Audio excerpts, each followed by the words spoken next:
आज हम समझेंगे भगवान श्री महावीर, प्रभु श्री महावीर हमसे क्या चाहते हैं। महावीर, उफ़ो, दुनिया में इससे मीठा कोई शब्द नहीं हो सकता, क्योंकि महावीर के म में महादेव समाये हैं, महावीर के ह में हनुमान समाये हैं, महावीर के व में विष्णु समाये हैं और महावीर के र में राम समाये हैं।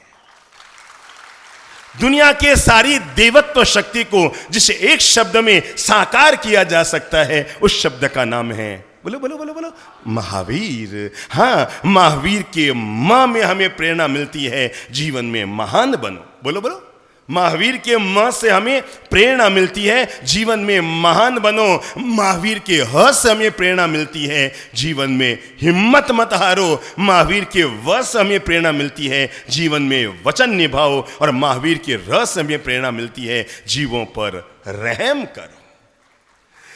अरे महावीर दर्शन करने मात्र से नयन धन्य हो जाते हैं, श्रवण करने मात्र से कर्ण धन्य हो जाते हैं, चिंतन करने मात्र से मन धन्य हो जाता है और ध्यान करने मात्र से हृदय धन्य धन्य हो जाता है। आज अगर इस धरती पर अहिंसा और करुणा में वातावरण बना हुआ है, तो इसका सबसे पहला श्रेय किसी को जाता है तो भगवान श्री महावीर को जाता है।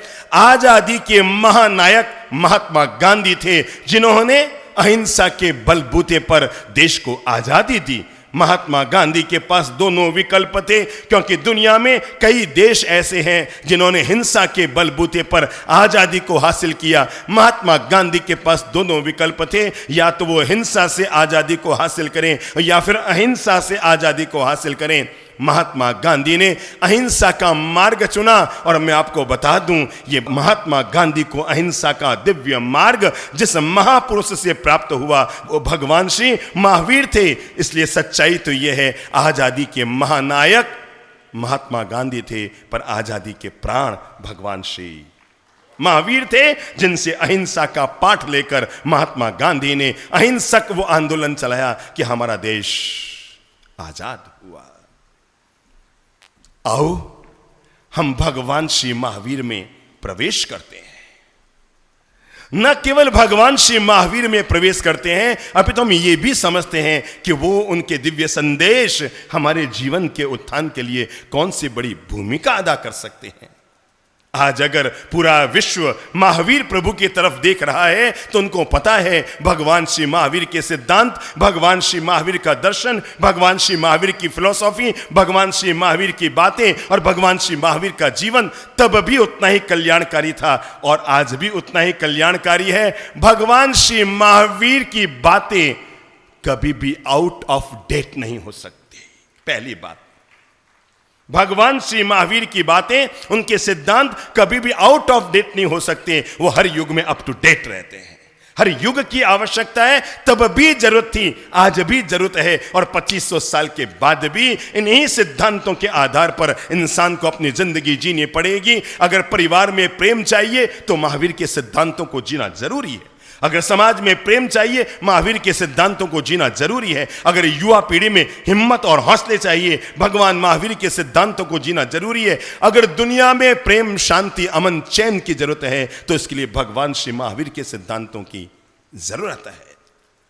कहते हैं, जब भगवान श्री महावीर राजगृह नगर में थे और नगर के बाहर गुणशील उद्यान में उनका समावसरण था।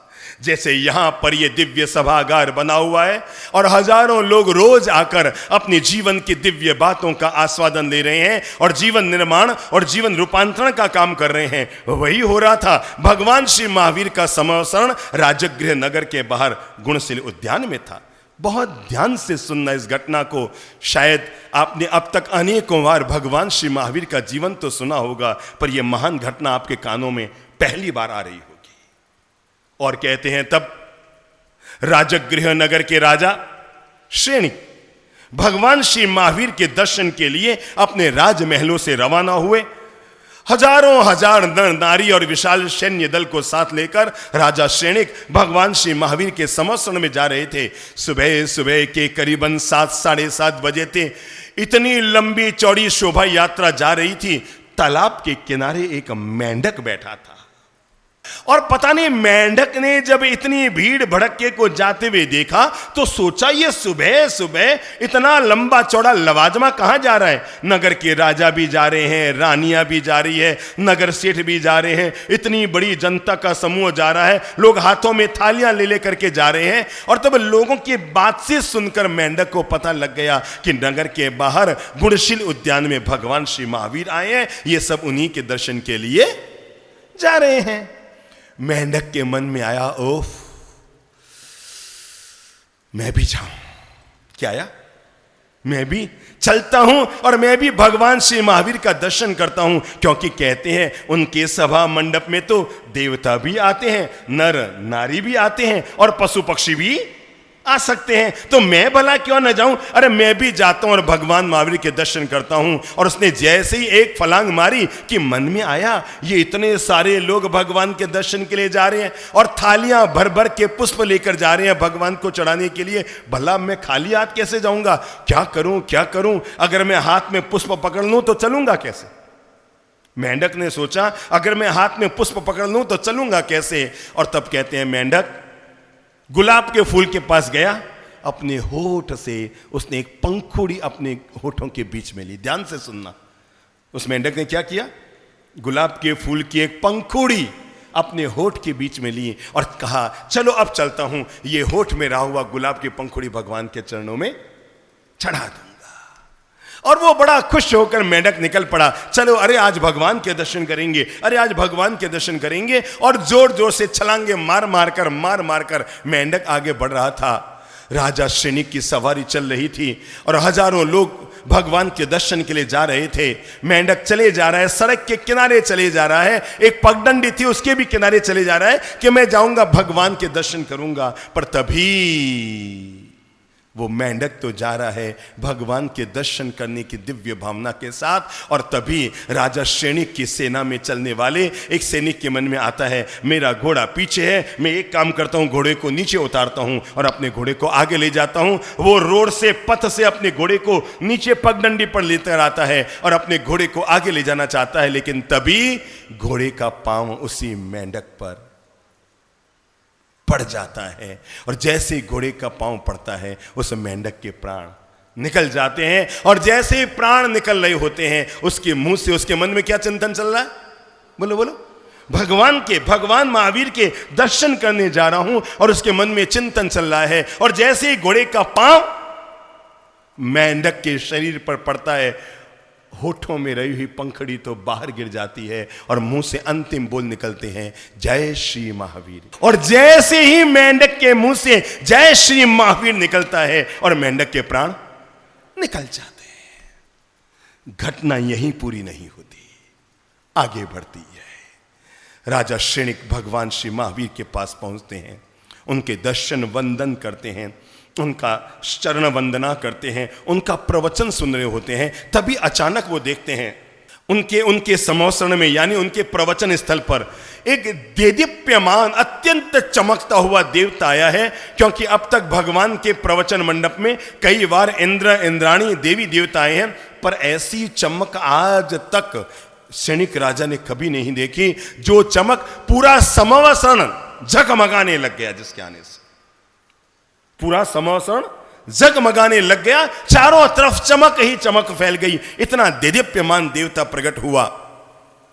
सैनिक ने भगवान श्री महावीर से पूछा, भगवान आज तक कितने देवी देवता आपके समवसरण में आए होंगे, पर ऐसी चमक, ऐसा देदीप्यमान चेहरा और ऐसा आभा मंडल मैंने जिंदगी में आज तक कभी नहीं देखा, आखिर ये कौन है? भगवान श्री महावीर ने उस देवता को देखा, मुस्कुराए और सैनिक से कहा, मैं चाहता हूं ये देवता खुद अपना परिचय दे।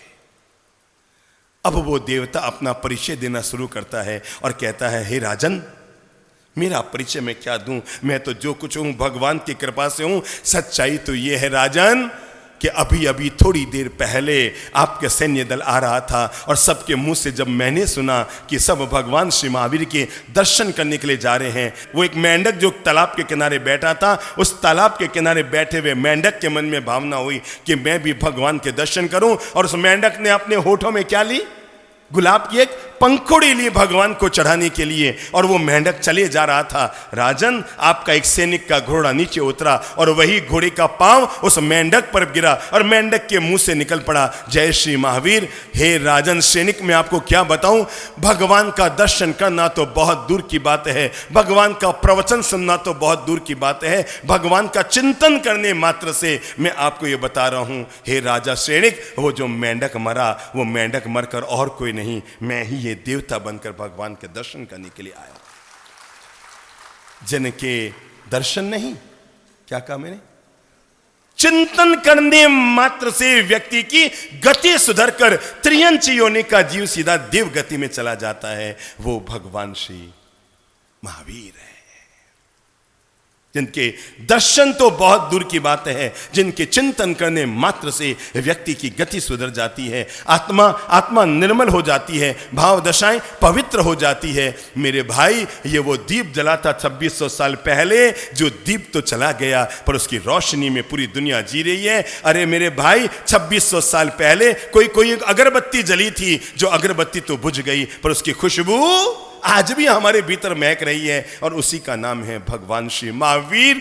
अगर उनके यहाँ पर ब्राह्मण गौतम जैसे लोग आए तो उन्होंने उनको भी पार किया, और उनके यहाँ अगर चंड कौशिक जैसा महान विषधर सांप भी मिला तो उसकी आत्मा का भी कल्याण किया, और उनके यहाँ हरिकेश बल जैसे चांडाल आए तो उनकी आत्मा का भी कल्याण किया, और सूलपाणी जैसे यक्षों ने उनको महाभयंकर पीड़ाएं दी तो भी उसकी आत्मा का कल्याण किया। संगम देव जैसे महान दुष्ट देव भी उनकी जिंदगी में 6-6 महीने तक तकलीफ देने आए।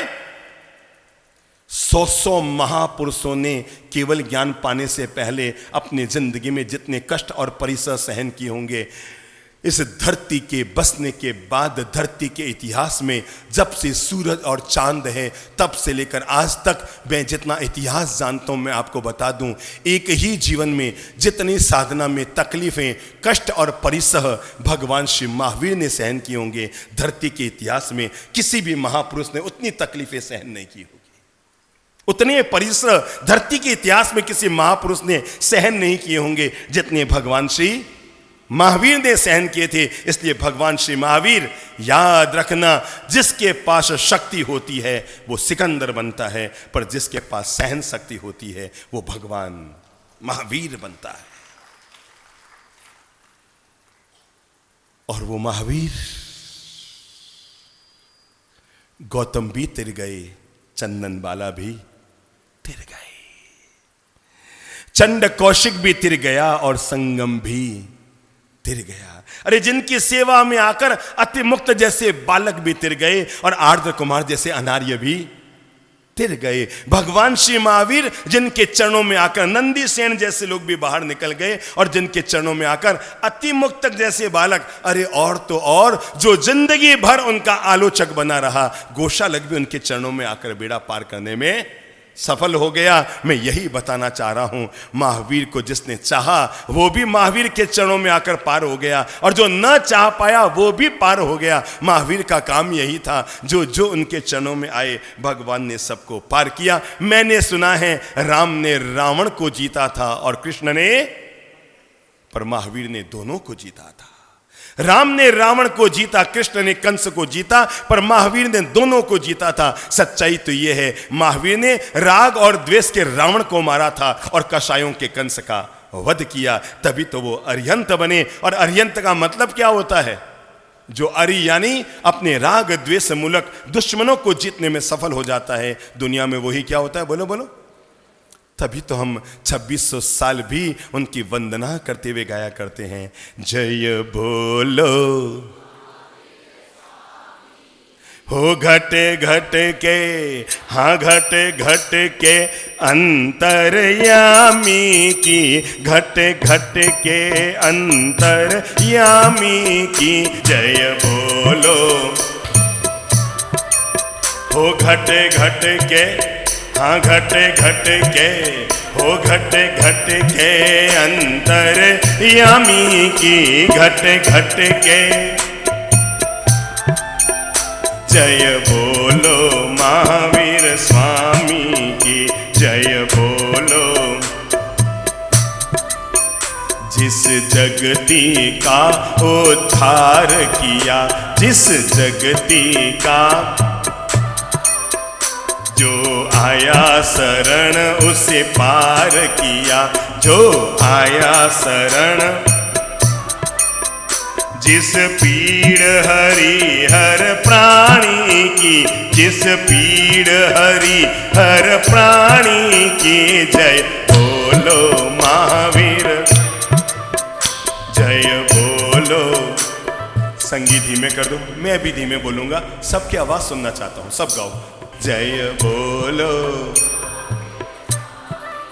हो घट घट के, हाँ घट घट के अंतर, हो घट घट के, सब बोलो जय बोलो, हो जय बोलो।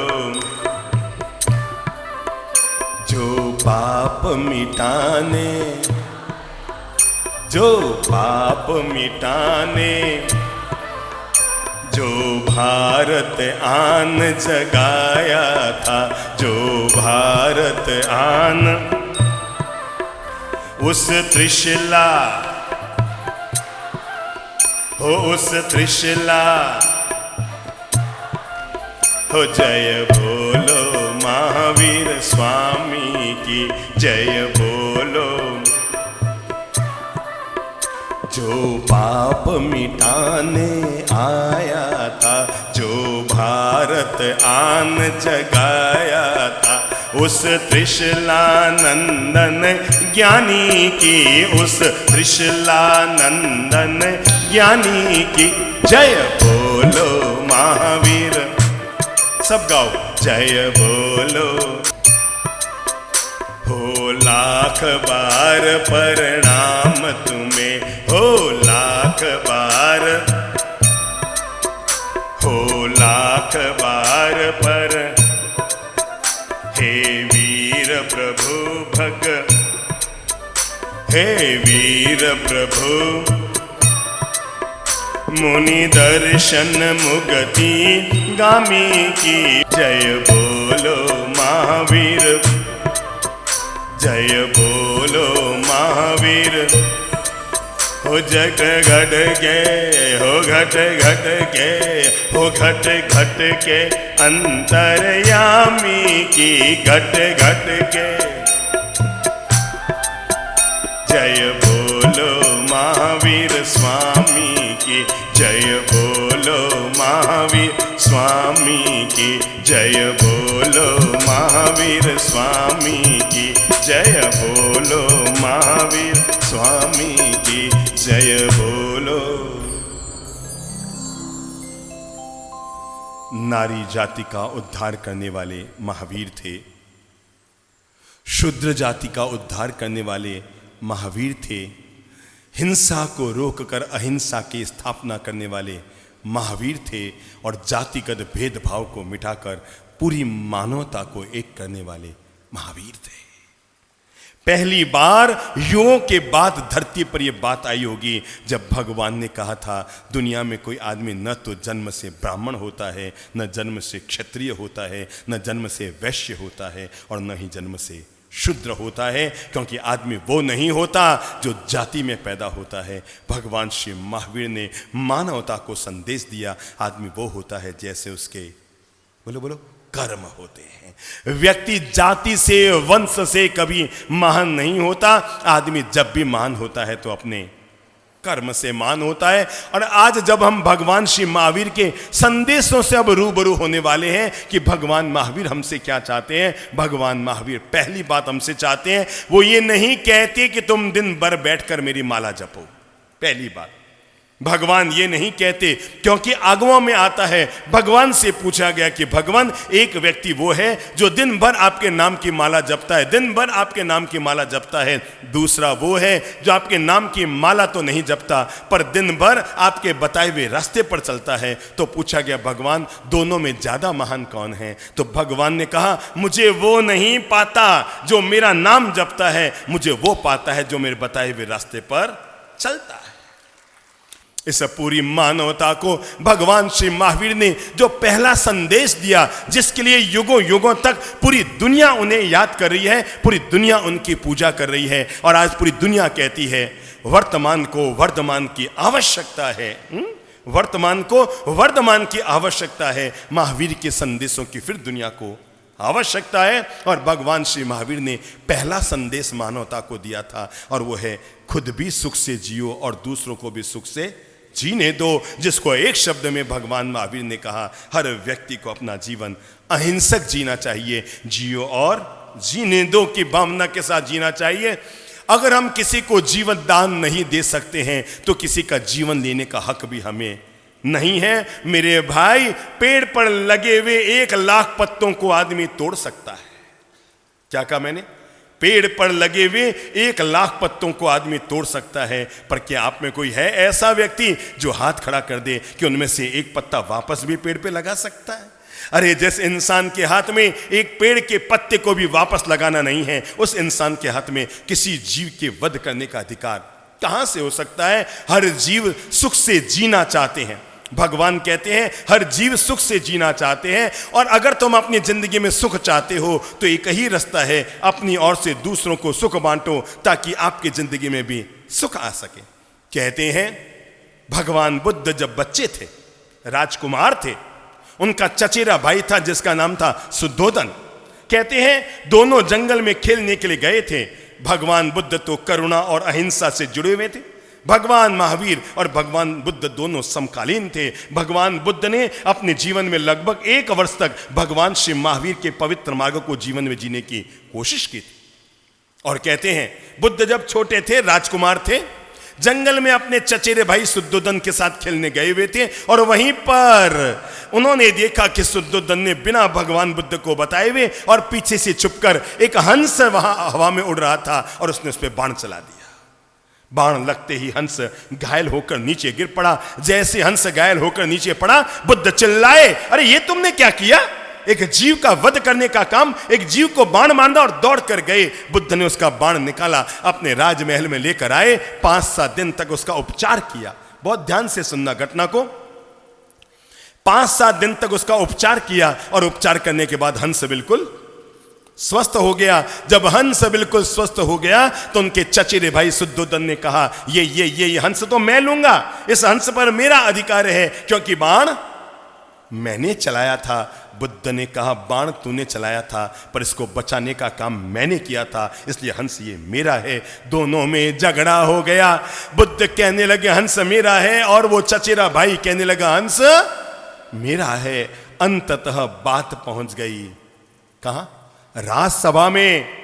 राजा सामने बैठे थे, दोनों भाई लड़ते झगड़ते राजसभा में पहुंच गए। बुद्ध ने कहा मैंने हंस को बचाया है, इसलिए हंस मेरा है, और शुद्धोदन ने कहा, चचेरे भाई ने कहा इसको बाण मैंने चलाया, इसलिए हंस मेरा है। आपस में दोनों में झगड़ा चल रहा था। तभी राजा ने कहा इसका न्याय तो सीधा साधा है, न हंस इसका है न हंस उसका है, हंस को बीच में छोड़ दिया जाए। एक राजकुमार इधर बैठ जाओ, एक राजकुमार उधर बैठ जाओ। मैं धरती के इतिहास की ये महान कहानी आपको इसलिए बताना चाहता हूं ताकि भगवान श्री महावीर ने पूरी मानवता को अहिंसा, प्रेम और करुणा का जो सिद्धांत दिया था, आपको पता लग सके कि जीव मात्र को अहिंसा कितनी प्रिय है, जीव मात्र को करुणा कितनी प्रिय है, जीव मात्र को प्रेम कितना प्रिय है। इसका आदर्श उदाहरण में देने के लिए भगवान श्री महावीर के समकालीन घटी हुई, उनके जीवन में घटी हुई घटना मैं आपको बता रहा हूं। और तब हंस को बीच में छोड़ दिया जाता है। एक तरफ कौन? बोलो बोलो। बुद्ध बैठे हैं, और दूसरी तरफ उनका चचेरा भाई देवदत्त बैठा है, और सामने राजा शुद्धोदन बैठे हैं। चचेरे भाई का नाम था देवदत्त, सुधार लीजिए, चचेरे भाई का नाम क्या था? देवदत्त। और सामने राजा शुद्धोदन बैठे हैं, और न्याय की बात आ गई। एक तरफ चचेरा भाई देवदत्त, और दूसरी तरफ, तब तक बुद्ध का नाम बुद्ध नहीं था, उनका नाम गौतम था। वो दोनों बैठे हैं। राजा ने कहा इसका न्याय किया जा रहा है, हंस किसका होगा, इसका अधिकार हंस को ही दिया जा रहा है। क्या कहा? हंस किसका होगा, इसका अधिकार हंस को दिया जा रहा है। बीच राजसभा में हंस को छोड़ दिया गया। और कहा गया दोनों राजकुमार अपनी अपनी तरफ हंस को बुलाओ, जिसके तरफ हंस चला जाएगा ये हंस उसी का होगा। पहला मौका चचेरे भाई देवदत्त को दिया गया, उसने हाथ से यूं यूं किया, पर एक बात तय है, चांटा मारो तो तुम्हारा बेटा तुम्हारे पास नहीं आता, तो घायल क्या हुआ हंस भला आ सकता है क्या है? अगर चांटा खाए हुए बेटे को भी यूं यूं कहे मैं नहीं आता, चांटा खाया हुआ जब हमारा बच्चा जिसको हमने जन्म दिया है वो भी हमारे पास आना नहीं चाहेगा, तो सोचो जिसने बाण मारा उसकी तरफ हंस कहां जाएगा। देवदत्त ने लाख बार यूं यूं किया पर हंस हिला नहीं, और जैसे ही बुद्ध ने अपना हाथ किधर यूं आगे बढ़ाया, सोचो क्या हुआ होगा। हंस झट से उठकर और उनके हाथ में पहुंच गया। तब राजा शुद्धोधन खड़े हुए और खड़े होकर पूरी मानवता को कहा, दुनिया में कोई भी व्यक्ति कोई भी प्राणी उसका नहीं होता जो उसका हनन करता है, दुनिया में कोई भी प्राणी उसी का होता है जो उसको बचाने का सौभाग्य लेता है। और जब आज हम भगवान श्री महावीर हमसे क्या चाहते हैं, भगवान श्री महावीर पहली चीज हमसे चाहते हैं, मेरा हर अनुयायी हाथ में मेरे नाम की माला जपे या न जपे पर मेरे सिद्धांतों को जिए। और वो पहली चीज चाहते हैं हर मनुष्य के जीवन में, हर प्राणी मात्र। वो ये नहीं कहती कि जैन भगवान महावीर के अनुयायी जैन हैं, पर भगवान महावीर तो सबके हैं, वो जिन हैं इसलिए वो सबके हैं, उन्होंने जीत लिया इसलिए वो पूरी मानवता के हैं। महावीर पूरी मानवता के हैं, उनके संदेश पूरी मानवता के लिए हैं। और भगवान श्री महावीर मानवता से कहते हैं पहला संदेश मैं चाहता हूं दुनिया में हर इंसान अहिंसा को जिए, क्योंकि अहिंसा सबकी मां है, अहिंसा सबका पिता है, अहिंसा सबकी त्राता है, अहिंसा सबकी रक्षक है, अहिंसा सबको जीवन देती है, अहिंसा सबको सुख की सांस देती है। अगर मानवता को सुख की सांस लेनी है तो अहिंसा सबसे पहले जरूरत है। वो कहते हैं देख लो कहीं तुम्हारे पाँव में चमड़े के जूते चप्पल तो नहीं है।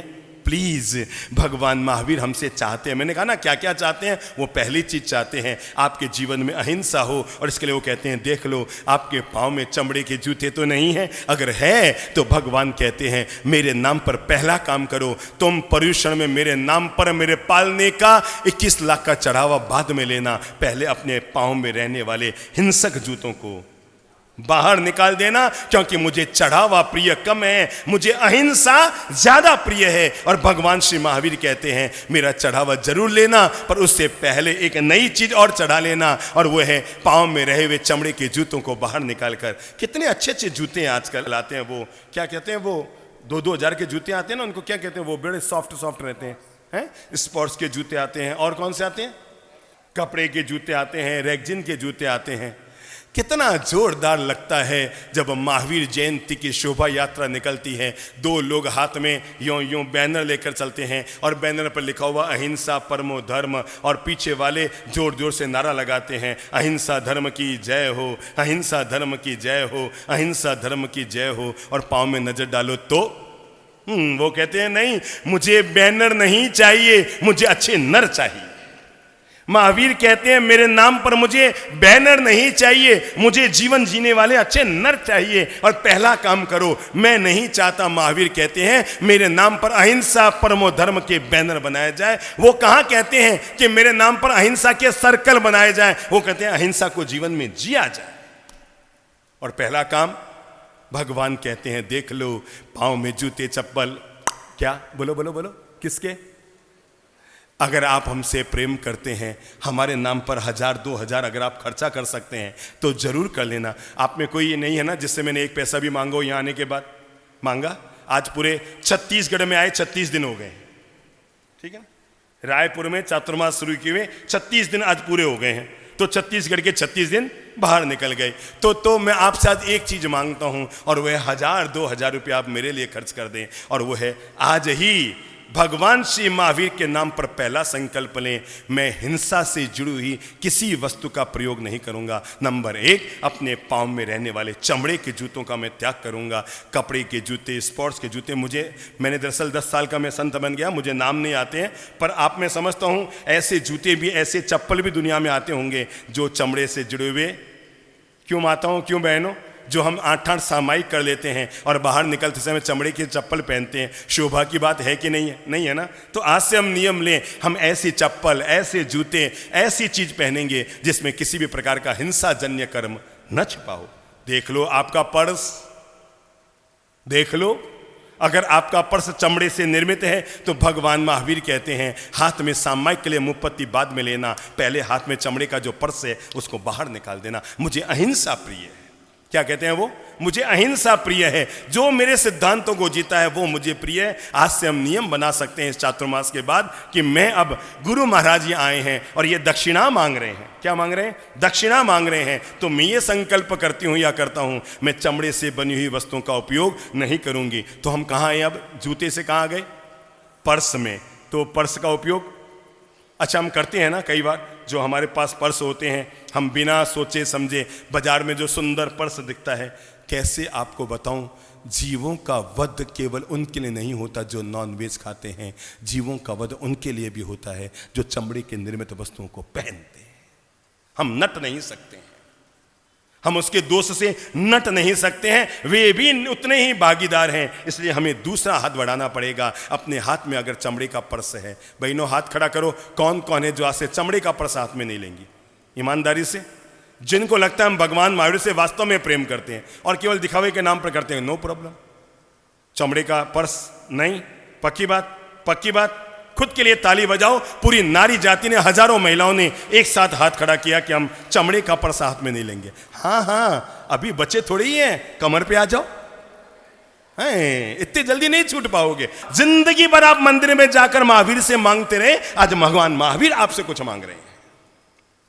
जिंदगी भर उनकी मूर्तियों के सामने, हे भगवान सुख देना दुख मेटना यही आपकी वान, हे भगवान हमारा प्लॉट नहीं सलट रहे, हे भगवान 35 साल हो गए हमारा बयान नहीं, हे भगवान करते रहे। आज भगवान आ गए तुम्हारे द्वार पर। एक दूसरे को अंगुली मत दिखाओ, है खुद को भी अंगुली दिखा दो। वो उसको कह रहा है तू पहरे, वो उन्हें क्यों तू पहरे, वो उन्हें क्यों तू पहरे। अरे तू नहीं, आप खुद भी। हम अपने कमर पर ऐसा बेल्ट नहीं पहनेंगे कि मंदिर में जाते समय हमें उसे उतारना पड़े, हैं कि पूजा में चढ़ावे की थाली जब हम हाथ में लें तो कोई हमें टोके। अरे मतलब अगर आपके चमड़े का बेल्ट है तो उतारना जरूरी है, पर अगर शुद्ध निर्मल आपका बेल्ट है तो आपको मंदिर जाते समय उतारने की जरूरत नहीं है। तभी आपको उतारना पड़ता है। कभी कभी टोकते ना, जब आप आरती कर रहे होते हैं, बेल्ट उतार, तो उसको कहा करो चमड़े का नहीं है, मैं जैन हूं, मैं महावीर का उपासक हूं, मैं चमड़े की वस्तु का उपयोग नहीं करता। पाँव में देख लो अहिंसा हो, कमर में देख लो अहिंसा हो, हाथ में देख लो अहिंसा हो। हाँ, मैं किसी को भ्रमित करना तो नहीं चाहूँगा, पर जितना मैंने पढ़ा है, आप जो होठों पर लगाते हैं ना, मैं आप लोगों को कोई भ्रमित नहीं कर रहा हूँ बहनों कि मैं सीधा दावा ठोक दूँ, पर मुझे जो बताया गया है, हम जो होठों पर लिपस्टिक लगाते हैं, कहीं न कहीं उसमें भी हिंसा का निमित्त रहता है। हम संकल्प लें। देखो मैं आपको बताऊँ, मुझे पंचायती तो नहीं करनी चाहिए, सीधी सादी बात है। आप कहेंगे बाप जी आप यहाँ चौमासा करने आए हो या हमारी पंचायतियाँ करने आए हो? तो मैं पंचायतियाँ तो नहीं कर रहा हूँ, पर बता तो सकता हूँ ना, मानो ना मानो वो आपकी मर्जी है। और वो है, देखो हमारे जो चमड़ी का रंग होता है ना, सब लोग ध्यान से समझना, मैं मना नहीं कर रहा हूँ, लगाने वाले अपनी मर्जी है। हम लोग बहुत पॉजिटिव बोलते हैं, कभी किसी का मन दुखे ऐसी बात नहीं कहते हैं। तो देखो ये हमारे जो चमड़ी का रंग होता है ना, उससे मेल खाता हुआ ही नाखून का कलर होता है। देखो है, मैं अगर सांवला हूं तो मेरे गुलाबी कलर जो है ना उससे मैच खाता हुआ है। अगर आप गोरे गट्टे हैं तो आपको जो नाखून का कलर उससे मेल खाता हुआ है। अगर यहां पर लाल रंग अच्छा लगता जो आप लगाते हैं, हरा रंग अच्छा लगता, तो भगवान अपने आप ही आपके रंग को क्या क्या करते।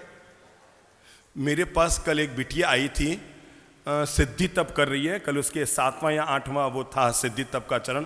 तो उसके, मेरे तो पता नहीं कभी नजर नहीं पड़ती है, पर मैं तो उस लक्ष्मण की तरह हूं कि जब भी नजर पड़े तो किसी के पाँव पे पड़ती है, चेहरे पर कम पड़ती है। पर पता नहीं नजर गई तो मैंने देखा उसके बाल बिल्कुल ब्लू कलर के थे। मुझे लागियो मैं कि कोई बीमारी हो गई है, क्या हो गया है। इधर आधा आधा तो सोने के कलर के, फिर नीचे आकर के ब्लू करके, मुझे लगा भाई कोई ब्लड में कि नहीं वो मतलब आदमी गजब है, हैं आदमी गजब है। बाल ना हो तो दवाई ढूंढता है, बाल आ जाए तो नाई ढूंढता है, बाल काले हों तो लुगाई ढूंढता है, बाल धोड़े हो जाए तो डाई ढूंढता है। पता नहीं आदमी ढूंढते ढूंढने में पूरा हो जाता है। तो वो बिल्कुल ब्लू कलर के थे।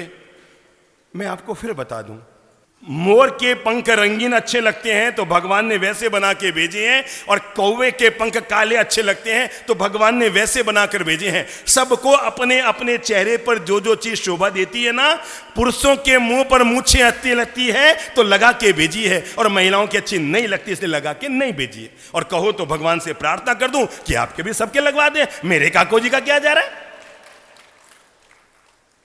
ऊपर वाले की व्यवस्था है, बाहर से कुछ भी शरीर पर लगाने की जरूरत नहीं। जो कलर जहां मैच खाता है ऊपर वाले ने हमारे शरीर पर मैच करके भेजा है। यहां का कलर, गाल का कलर और होठ का कलर, जिस शरीर में जो मैचिंग है ऊपर वाले ने लगा कर भेजा है। और हम जब भी ऊपर से लीपापोती करते हैं ना, चलो आज एक मतदान कराता हूं। यहां बैठे हुए अधिकांश लोग शादीशुदा होंगे। वे लोग पहले हाथ खड़ा करो जिनको लगता है उनकी पत्नी लिपस्टिक लगाए तभी सुंदर लगती है। अगर आपके पति का हाथ खड़ा हो जाए तो मुझसे कह देना। कोई एक हाथ, ये हजारों लोगों में से एक हाथ देख लो। घर जाके पति को जरूर पकड़ना कि तुमने हाथ खड़ा क्यों नहीं किया। एक हाथ कोई खड़ा हुआ है? कोई खड़ा हुआ है? नहीं ना। अब वे लोग हाथ खड़ा करो जिनको लगता है उनकी पत्नी लिपस्टिक न लगाए तब भी अच्छी लगती है। अरे बाप रे, तो मुझे बताओ लगाते किसके लिए? भगवान श्री महावीर हमसे आज की बात जो आगे बढ़ाते हुए कहते हैं, शरीर पर जो भी श्रृंगार करो उससे पहले इस बात का भली भांति अवलोकन कर लो कि आपके द्वारा किए गए श्रृंगार में किसी प्रकार के हिंसा जन्य कर्म का तो बंधन नहीं हो रहा है।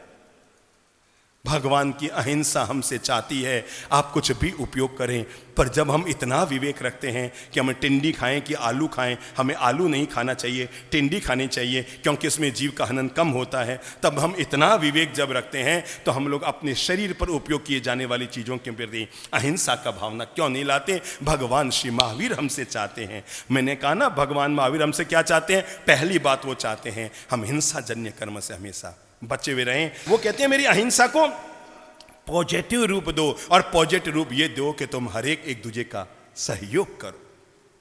क्योंकि हम जब भी कभी किसी का भला कर रहे होते हैं, हम उसका भला नहीं कर रहे होते हैं, खुद का भला कर रहे होते हैं।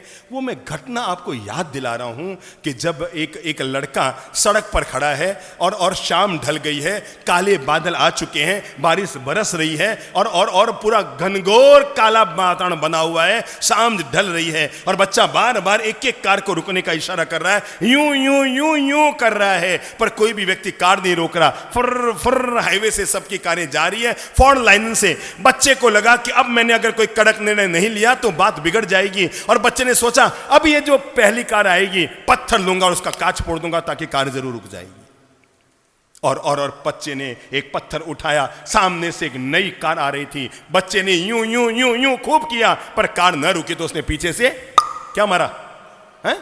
एक भाटा दे मारा कार पर, और कार का भाटा जाके लगा पीछे कांच पर। कांच फूट गया। कार का मालिक गुस्से में तमतमाया आया, और आते ही छोरे के 1 2 3 तमाचे, मेरी न्यू ब्रांड कार तूने कांच फोड़ दिया, और ऐसे जोरदार तमाचे जड़ दिए उसके, मतलब एकदम गाल लाल चुट हो गया। उसने कहा भाई साहब माफ कीजिए, मेरा भावना नहीं थी, मैं 1 घंटा से कारों को रोक रहा हूं, ये पुल के नीचे गिर कर एक बच्चा घायल पड़ा है, प्लीज इसे। उसका है मेरी ये नई कार उसके लिए, हट चल मैं जा रहा हूं, रवाना लेट हो रही है। और उस बच्चे ने उसके पांव पकड़ लिए। सर भाई साहब बेचारा बच्चा मर जाएगा, मैं आधे घंटा से एक एक कार को रोक रहा हूं, कोई कार नहीं रुक रही है, भाई साहब ये बच्चा मर जाएगा। स्कूल से साइकिल से आ रहा था, पीछे से कार से टक्कर लगी है और ये नीचे गिर गया, भाई साहब पुल के नीचे पड़ा है। आदमी के मन में बच्चे के बार बार गिड़गिड़ाने के बाद दया जगी, और वो आदमी नीचे पहुंचा उस बच्चे के साथ, उस बच्चे को लेने के लिए कि कार में लेकर अस्पताल पहुंचा दूं। लेकिन नीचे पहुंचा तो चौंक पड़ा, वो बच्चा और कोई नहीं उसका खुद का बच्चा था। मैं आपको ये बताना चाह रहा हूं, हम जब भी भलाई की ओर, ये भगवान श्री महावीर की अहिंसा का पॉजिटिव स्वरूप है, और वो हमें कहते हैं तुम जब भी भलाई के लिए अपने कदम बढ़ाते हो, वो भलाई किसी दूसरे की नहीं, उस समय तुम्हारी खुद की हो रही होती है। और उस समय वो आदमी हक्का बक्का रह जाता है, उसका बच्चा घायल पड़ा है, लहू लुहान पड़ा है, अरे वो झट से उसको छाती से चिपकाता है, कार में उठाकर पीछे डालता है, उस बच्चे को साथ ले जाता है, अस्पताल लेकर जाता है। वहाँ उसका इलाज होना शुरू होता है। डॉक्टर कहते हैं खून की ज़रूरत है, और बाप का खून मेल नहीं खाता। 2-4 इधर उधर तलाश की जाती है, अस्पताल में खून नहीं है, और तब उस बच्चे की ब्लड की जांच की जाती है। जो साथ में आया था युवक, उसके ब्लड की जांच की जाती है, और वो अपना ब्लड उसको बचाने के लिए दे रहा होता है। और तब वो जो पिता होता है, उस बच्चे का पिता, वो उस युवक को, उस बालक को अपने गले से लगा कर कहता है, आज ज़िंदगी में पहली बार पता लगा, हम जब भी कोई कदम भलाई के लिए बढ़ाते हैं, वो कदम उसकी ओर नहीं। बोलो बोलो बोलो बोलो, जोर से बोल लो। एक गरीब का बच्चा, बहुत ध्यान से सुनना, भूल से किसी कमर अगर आड़ी हो गई है तो सीधा कर लो। एक गरीब का बच्चा, कैसे बताऊं आपको कि उसके पिता दुनिया से तब चले गए जब वो केवल 2 महीने का था। तब दुनिया में केवल उसकी एक बची थी, मां। गरीबी इतनी ज्यादा घेरे हुए थी कि दिन भर मां मजदूरी करती और उससे थोड़ी बहुत कमाई करके अपने बच्चे का पालन पोषण करती। धीरे धीरे बच्चा 10 साल का, 11 साल का, 12 साल का, 13 साल का, 14 साल का, पर मां पता नहीं रोज उसे कहती, बेटा बड़ा होके बड़ा आदमी बनना, बड़े होकर बड़े डॉक्टर बनना। बेटा याद रखना, तुम्हारे पिता की मृत्यु इसीलिए हो गई थी कि उनका इलाज नहीं हुआ था। बेटा तुम बड़ा हो जाए ना तो एक बड़ा डॉक्टर बनना। क्या कहा था? तो बड़ा हो जाए तो क्या बनना? बोलो बोलो, एक बड़ा डॉक्टर बनना, क्योंकि तुम्हारे पिता की मृत्यु इसीलिए हो गई क्योंकि उनको इलाज नहीं मिला। पर बेटा जीवन भर याद रखना, स्वाभिमान से जीवन को जीना, मर जाना पर कभी भी मांग कर मत खाना। बेटा मेरी जिंदगी का पता नहीं, तेरे पिता 2 महीने में चले गए और मैं कब दुनिया से चली जाऊं मुझे नहीं पता, पर बेटा जिंदगी भर एक बात याद रखना, जिंदगी में मर जाना कबूल करना, पर मांग कर कभी मत खाना। कैसे बताएं, जब वो बच्चा केवल 14 साल का हुआ तो वही एक और बीमारी हुई और मां भी दुनिया से चली गई। न तो इस दुनिया में इस बच्चे का ननिहाल, न ददिहाल, न आगे न पीछे, अकेला बच गया। बच्चा रोज स्कूल से आता और आने के बाद शहर में जाकर छोटा मोटा काम करके आता, कभी 1 रुपया, कभी 2 रुपया, कभी 3 रुपया कमा कर लाता और जैसे तैसे अपने पेट भरने की व्यवस्था करता। एक दिन पता नहीं गजब हुआ, बच्चा निकला, स्कूल से घर आया और आने के बाद काम के लिए निकला, पर काम नहीं मिला। काम नहीं मिला तो दाम नहीं मिला, और दाम नहीं मिला तो भोजन नहीं मिला, भूखा रह गया, रात को भूखा सोया। संयोग के बाद अगले दिन फिर वो स्कूल से आके काम पे गया तो काम नहीं मिला, काम नहीं मिला तो दाम नहीं मिला, और दाम नहीं मिला तो भोजन नहीं मिला। 2 दिन तक बच्चा भूखा रह गया। तीसरे दिन बच्चा जब निकला, 14 साल का बच्चा धूप में चल रहा था, उसे चक्कर आने लग गए और उसे लगा कि अब अगर खाने को कुछ न मिला तो मैं गिर जाऊंगा। कहते हैं ना, मरता आखिर, बोलो बोलो, क्या न करता। और वो गरीबनी का जाया, गरीब का जाया बच्चा, जिसकी मां ने जीवन में 1000 बार उसको मोटिवेट किया था, बेटा बढ़ जाना पर मांग कर मत खाना, पर उसे लगा कि आज अब अगर मांग कर न खाया तो उसकी मौत तय है। सामने एक अमीर परिवार का घर नजर आया, वो वहां गया, जाकर दरवाजा खटखटाया, अंदर से एक महिला निकल कर आई। बोलो बेटा क्या बात है, किस लिए गया था वो बच्चा, किस लिए? बोलो बोलो, हैं? भोजन की तलाश में वो बच्चा वहां गया था, लेकिन जैसे महिला ने दरवाजा खोलकर पूछा, बेटा बोलो क्या चाहिए, तो पता है बच्चे ने क्या कहा? वो जैसे ही भोजन मांगे उससे पहले उसे मां का चेहरा याद आया, बेटा मर जाना पर मांग कर मत खाना। तो बच्चे ने कहा, कुछ नहीं माताजी, एक गिलास पानी पिला दो, प्यास लगी है। महिला अंदर गई। संयोग की बात थी, उसके यहाँ सुबह सुबह कोई कार्यक्रम था, तो सबके लिए वो बना था, क्या कहते हैं वो, ठंडे दूध का वो मिल्क रोज, हाँ सबके लिए मिल्क रोज बना हुआ था, और इतना सारा मिल्क रोज बचा हुआ था, और वही मिल्क रोज फ्रिज में रखा हुआ था। मई का महीना, दोपहर के 2 बजे थे, और वो लोटा भरकर फ्रिज में रखा हुआ मिल्क रोज महिला ने लाकर बच्चे को दे दिया कि मेरे यहाँ बेकार पड़ा रहेगा, बच्चा चेहरे से भूखा लग रहा है, दूध पी लेगा। उस बच्चे ने जो 3 दिन से भूखा था, लोटा भरकर पूरा का पूरा दूध पी लिया। थैंक यू माता जी, थैंक यू माता जी, मुझे नहीं पता बदले में आपको क्या दूं। उसने दोनों जेब में हाथ डाले, न इस जेब में कुछ था न उस जेब में कुछ था। उसने माता जी से पूछा, माता जी जरा बताओ, आपने मुझे दूध पिलाया, मैं आपको क्या दूं? उस महिला ने कहा, बेटा कैसी बात करते हो, दुनिया में खाए पिए की कोई लेन देन थोड़ी होती है, अरे जिंदगी में तू भी किसी के काम आना। क्या कहा? अगर तुझे लगता है मैं तुम्हारे काम आई तो तू भी किसी काम आना। बच्चा मुस्कुराकर वहां से चला गया। 25 साल के बाद उस महिला को कैंसर हो गया। किसको? बोलो बोलो, किसको? जिसने दूध पिलाया था उसको कैंसर हो गया। और कैंसर का रोग इतना शरीर में जहर की तरह फैलता गया, जैसे जैसे इलाज किया वैसे वैसे रोग बढ़ता गया और इतना खर्चा हो गया कि पूरा घर खाली हो गया। बच्चों ने कहा आप चिंता मत करो, हम अपने 2 प्लॉट पड़े हैं वो बेच देंगे, अरे मकान बेच देंगे, पर आपकी जिंदगी जरूर बचाएंगे। पहले लोकल इलाज हुआ, फिर रायपुर लेकर आए, फिर नागपुर लेकर गए और अंततः उस महिला को बॉम्बे ले जाया गया। अस्पताल में महिला को दाखिल होने की बात थी। कागज गए अस्पताल के मालिक के पास, उसने कुछ देखा और देखकर कर्मचारियों से कहा कि इनका इलाज शुरू करवा दो, कुछ भी एडवांस लेने की जरूरत नहीं। कर्मचारियों ने कहा आप इलाज शुरू करो, जब आपका पूरा हो जाएगा तब बिल का भुगतान ले लिया जाएगा। महिला का इलाज शुरू हुआ। 3.5 महीने तक मुंबई की उस महंगी अस्पताल में उस महिला का इलाज चलता रहा। महिला बार बार सोच रही थी पता नहीं कितना लंबा चौड़ा बिल आएगा। बहूओं ने कहा माँ क्यों चिंता करते हो आप, अरे हम अपनी चूड़ियां बेच देंगे पर आपकी जिंदगी जरूर बचा देंगे। आप पैसे को लेकर चिंता मत करो माँ, हमारे पास भगवान का दिया बहुत है, रुपये खत्म हुए हैं, सोना है, चांदी है, जमीन जायदाद है, आप इसकी चिंता मत करो, आप तो बस ठीक हो जाओ। 3.5 महीने में महिला बिल्कुल ठीक हो गई। उसे लगा मेरा कैंसर की बीमारी खत्म हो गई है। जब अस्पताल से जाने लगे तो बिल मांगा गया और उनके हाथ में बिल आ गया।